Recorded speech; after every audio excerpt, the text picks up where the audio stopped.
नमस्कार दोस्तों, स्वागत है आप सभी का एएसबी क्लासेस में। आज हम लोग करने जा रहे हैं प्रैक्टिस सेट नंबर 21 का रिवीजन। आइए देखते हैं भैया, हमारा पहला क्वेश्चन है नृत्य से संबंधित। बताएंगे भैया, जनजाति जो कोरकू है उसके द्वारा कौन कौन सा नृत्य किया जाता है। बताएंगे भैया, चटकोरा जो कि एमपी में, और थापटी जो है कोरकू जनजाति द्वारा किया जाता है। बात करें भैया लाहिड़ी नृत्य किसके द्वारा किया जाता है, तो सहारिया जनजाति द्वारा, एमपी की सहारिया जनजाति द्वारा लाहिड़ी नृत्य किया जाता है।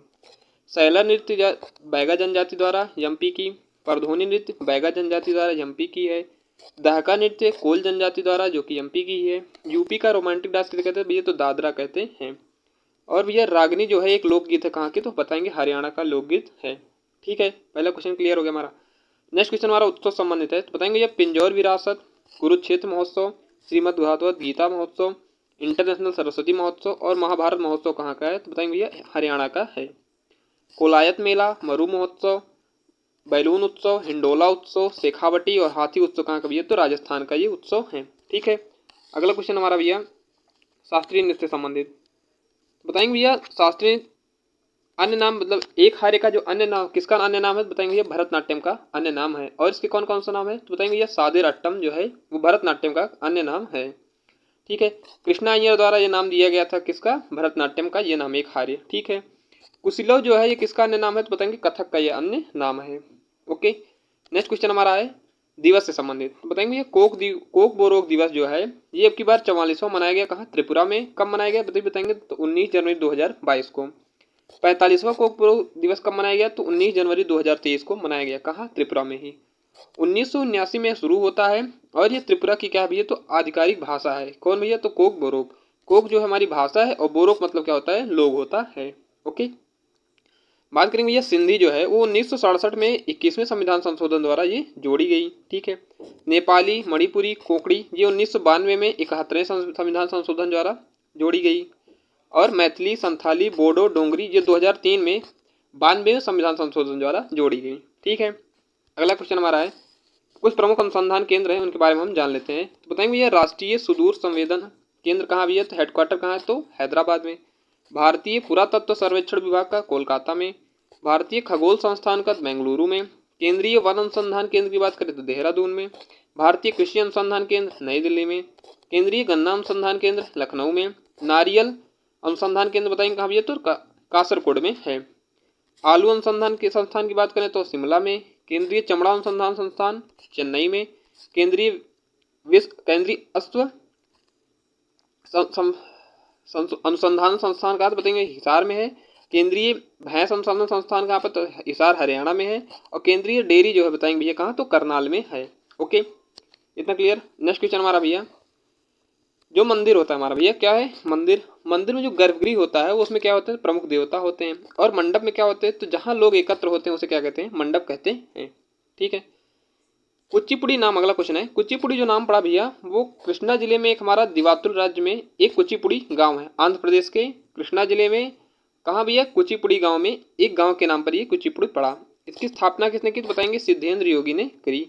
नृत्य करने वाले ब्राह्मण को कौन थे, बजे भागवत थालू थे। अच्छा, महिला का प्रवेश वेदांतम लक्ष्मी नारायण और चिंता कृष्ण मूर्ति के प्रयास से किसका भैया, महिलाओं का प्रवेश जो है ये संभव हुआ, किसे, कुचिपुड़ी में। ओके, अगला क्वेश्चन भैया, सुखदेव महाराज के पोते भैया कौन है, गोपी कृष्ण है। ये किससे संबंधित है, तो तबला और पखावज वाद्य यंत्र से संबंधित है। और किस घराने से, तो बनारस घराने से संबंधित है। किशन महाराज, शाहिद परवेज खान, पंडित समता प्रसाद ये किससे भैया, तो ये भी बनारस घराने से संबंधित हैं। ओके, इतना क्लियर। नेक्स्ट क्वेश्चन हमारा है तत्वबोधनी सभा। बताएंगे भैया 1839 में तत्वबोधनी सभा की स्थापना हुई, किसके द्वारा, तो देवेंद्रनाथ टैगोर के द्वारा। तत्वबोधनी पत्रिका कब आई भैया, तो इन्हीं की आई 1843 में। ठीक है, किसके द्वारा, तो देवेंद्रनाथ टैगोर के द्वारा पत्रिका ये संपादन हुआ। अच्छा, फिर और कुछ हम देख लेते हैं। तो ब्रह्म समाज कब आया भैया, तो 1828 में इसकी स्थापना हुई, किसके द्वारा, राजा राम मोहन के द्वारा। भारतीय ब्रह्म समाज की स्थापना तो 1866 में केसी सेन द्वारा। आर्य समाज की 1875 में दयानंद सरस्वती द्वारा। सत्यशोधक समाज 1873 में ज्योतिबा फूले द्वारा। रामकृष्ण मिशन 1897 में स्वामी विवेकानंद द्वारा। देव समाज 1887 में शिवनारायण अग्निहोत्री द्वारा। प्रार्थना समाज 1867 में आत्माराम पांडुरंग द्वारा। धर्म समाज 1830 में राधाकांत देव द्वारा। परमहंस मंडली 1840 में गोपाल हरि देशमुख द्वारा। और वेद समाज बात करें तो 1867 में केसी सेन द्वारा, ठीक है, इसकी स्थापना की गई। इतना क्लियर।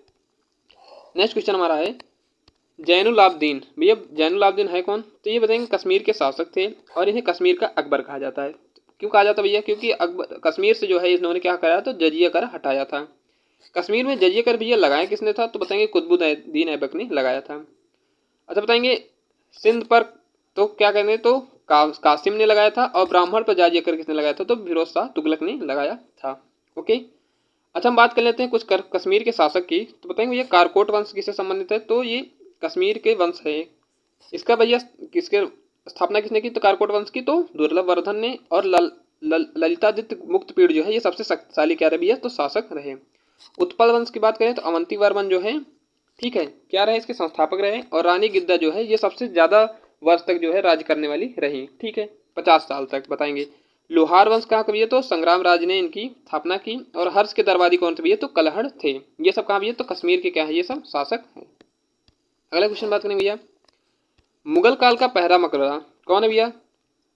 मुगल काल का पहला मकबरा कौन है? बताएंगे जहांगीर का मकबरा कब कहाँ? शाहदरा है, ठीक है। और कहाँ पे ये शाहदरा? ये लखनऊ, ये लाहौर में है। बाबर का मकबरा कहाँ? तो काबुल अफगानिस्तान में है, ठीक है। अकबर का कहाँ भैया? तो सिकंदरा आगरा में है। हुमायूं का कहाँ है भैया? तो नई दिल्ली में है। अच्छा बताएंगे हुमायूं के मकबरे को 1993 में यूनेस्को की विश्व धरोहर में शामिल किया गया। हुमायूं का मकबरा हमीदा बानो ने भैया बनवाया। वास्तुकार कौन थे? तो भैया मिर्जा गयासुद्दीन जो है इसके वास्तुकार थे। अच्छा मुगलों का सेनागार या कब्रिस्तान किसे कहते हैं? तो बताएंगे ये हुमायूं का मकबरा ही क्या कहलाता है? ये मुगलों का सेनागार कहलाता है। अच्छा बात करें भैया अगला क्वेश्चन हमारा है स्वाभिमान आंदोलन किसके द्वारा शुरू किया गया था? तो बताएंगे भैया 1925 में ईवी रामास्वामी द्वारा शुरू किया गया। आत्मसभा की बात करें द्रविड़ आंदोलन भैया कहाँ के हैं? ये सब तमिलनाडु के आंदोलन हैं। अच्छा भैया इसके साथी कौन थे भैया? तो एस रामनाथ जो है इनके साथी थे किस आंदोलन में? बताएंगे स्वाभिमान आंदोलन में। इससे भैया दो पार्टियां बनी, कौन कौन? डीएमके और एआईडीएमके बनी। किससे भैया? तो स्वाभिमान आंदोलन से। अच्छा अगला क्वेश्चन भैया मेहताब बाग किसका हिस्सा है? तो बताएंगे भैया ताजमहल का हिस्सा है। ओके। किला एक अकबरी कहाँ पर है? तो आगरा में है। बीबी का मकबरा कहाँ है? तो भैया बताएंगे संभाजी नगर महाराष्ट्र में है। और इसे दक्षिण का ताज कहते हैं, और जिसे औरंगजेब के बेटे आजम शाह ने बनाया। रबिया यूथ दुर्रानी की याद में बना है। क्या भैया क्या बताएंगे? तो बीबी का मकबरा। अच्छा अगला क्वेश्चन हमारा पॉलिटी से है। बताएंगे भैया राज्यसभा सीटें कुछ राज्यों की हम देख लेते हैं। बताएंगे यूके की 3 सीट है, हिमाचल प्रदेश की 3 सीट है, दिल्ली की 3 सीट है, जम्मू कश्मीर की 4 सीट, पौंडीचेरी की 8 सीट, यूपी की 31 सीट है, महाराष्ट्र की 19 सीट, और तमिलनाडु भैया बताएंगे कितनी सीटें हैं? तो 18 सीटें हैं। ठीक है, इतना क्लियर। नेक्स्ट क्वेश्चन हमारा भैया संविधान सभा की कुल महिला सदस्य कितनी थी? बताएंगे भैया 15 सदस्य थी। ओके। हस्ताक्षर कितनों ने किया भैया बताएंगे संविधान पर? तो 8 लोगों ने हस्ताक्षर किया। पहली महिला अध्यक्ष कौन है? तो बताएंगे सरोजनी नायडू। कांग्रेस की तीसरी महिला अध्यक्ष कौन है? तो 1933 में बनी भैया कौन? नोली सेन गुप्ता बनी, ठीक है, नेली सेन गुप्ता। 1917 में भैया एनी बेसेंट बताएंगे। 1950 में भैया 1925 में कौन बनी फिर? तो सरोजनी नायडू हमारी बनी। एकमात्र दलित महिला बताएंगे कौन? तो दक्षिणायनी बेला युद्धन जो है ये एकमात्र दलित महिला जो है ये कांग्रेस की अध्यक्ष बनी। बात करिए अगर एकमात्र मुस्लिम महिला तो बेगम एजाज रसूल जो है वो एकमात्र मुस्लिम महिला अध्यक्ष बनी, ठीक है, सदस्य थी। ओके। अगला क्वेश्चन भैया देसी रियासत संबंधित बताएंगे एकमात्र महिला कौन थी सदस्य? तो बताएंगे एनी मस्किनी थी। ओके, ये देसी रियासत से संबंधित थी। अगला बात करते भैया द 20 पॉइंट प्रोग्राम कि ये भाई 5th ईयर प्लान के अंतर्गत आती है ये प्रोग्राम, ठीक है। कब से कब तक रहा भैया? तो 1974 से 78 तक हमारा 5 ईयर प्लान रहा। गरीबी हटाओ का नारा भैया 5वें पंचवर्षीय योजना में दिया गया, और आत्मनिर्भरता को प्राप्त करने हेतु ये नारा दिया गया। न्यूनतम आवश्यकता कार्यक्रम भैया ये भी 5वें पंचवर्षीय योजना के अंतर्गत प्रोग्राम लाया गया। भारतीय राष्ट्रीय राजमार्ग प्रणाली ये भी 5वें पंचवर्षीय योजना के अंतर्गत आया। मुझे बताएंगे जो 5 ईयर प्लान है हमारा ये किस देश से लिया गया है? तो यूएसएसआर से लिया गया है। बताएंगे क्या भैया? रसिया से लिया गया है। 1928 में रूस में पहली बार लागू हुई क्या? बताएंगे 5 ईयर प्लान। और 5 ईयर प्लान के जनक कौन मानते? तो जोसेफ स्टालिन जो है इसके जनक माने जाते हैं। ओके, आगे देखते हैं भैया हम 1911 में एक हवाई परिवहन हुआ। बताएंगे कहाँ? मतलब इलाहाबाद और नैनी के बीच में ये हमारा हवाई परिवहन हुआ 1911 में। बताएंगे जो ये हवाई परिवहन हुआ इसमें पायलट कौन था? तो हेनरी पिकेट जो है इसके क्या थे भैया? पायलट थे। पहली यात्रा भैया कब हुई? तो 1912 में हुई, कराची से दिल्ली। ओके। वायुदूत एयरलाइंस का स्थापना कब हुई? तो 1981 में। और ये भैया इस किससे मिलकर बना हुआ? तो इंडियन एयरलाइंस और एयर इंडिया से मिलकर ये बना हुआ है। क्या भैया बताएंगे? तो वायुदूत एयरलाइंस। ओके। अगला क्वेश्चन है भैया इकोनॉमिक्स है। तो बताएंगे माइक्रो फाइनेंस के लिए नियामक निकाय कौन सा है भैया? रिजर्व बैंक ऑफ इंडिया इसका नियामक निकाय है। अच्छा, अगला क्वेश्चन देखते हैं। भारतीय जनगणना का जनक किसे कहा जाता है? तो हेनरी वाल्टर को कहा जाता है। 1830 में पहली बार जनगणना हुई कहाँ भैया? तो एक शहर की जनगणना हुई। कहाँ पर भैया? तो ढाका में हुई। दूसरी जनगणना भैया सेंट जॉर्ज ने कहाँ पर हुई? फिर भी दूसरी बार भी कहाँ हुई भैया? ढाका में हुई, सेंट जॉर्ज के अध्यक्षता में। ओके। 1881 में ये जो जनगणना आयुक्त थे वो कौन थे? तो WC प्लोडेन जो है वो जनगणना आयुक्त थे। बात करेंगे भैया जनगणना एक्ट कब आई? तो 1948 में हमारी जनगणना एक्ट आई। ओके। अगला क्वेश्चन भैया हमारा ई अमृत परियोजना किससे संबंधित है भैया? तो ई इलेक्ट्रिक व्हीकल से संबंधित है। ओम का नियम कब दिया गया? बताएंगे भैया 1828 में ओम का नियम दिया गया। और ओम कौन से भैया? तो बताएंगे एक जर्मन वैज्ञानिक थे। अच्छा, अगला क्वेश्चन हमारा है मेरो रुख मेरो संतति कहाँ का भैया प्रोग्राम है? तो बताएंगे सिक्किम का है।